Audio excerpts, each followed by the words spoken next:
Yeah. So I'm in Kaohsiung night market again, and I buck up kebab. Yeah. Ya kapat Kübra, Kübra kapat işimiz var. Kübra kapat.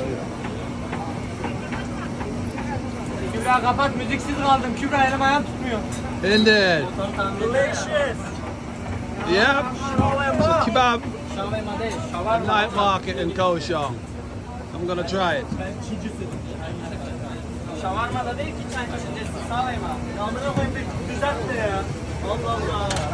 Biz konuşalım diyoruz. Yanlış niye öğrenesin bir dili? Nasıl hocam? Ben... Öyle tatlı oluyor tatlı. Kaç yaşında? Tamam, oraya...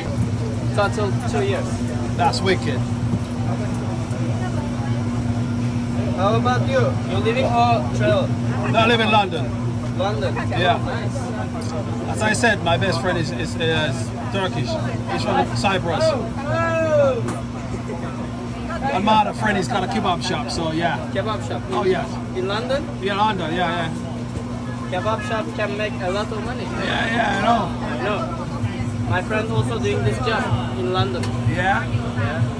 But he have a lot of things from Turkey. Not only kebab. But yeah, Eddie's got a bakery. So if you look on YouTube, you'll find Eddie on it. Or you go on Google, you'll find a review with Eddie's Bakery. I will check. Yeah.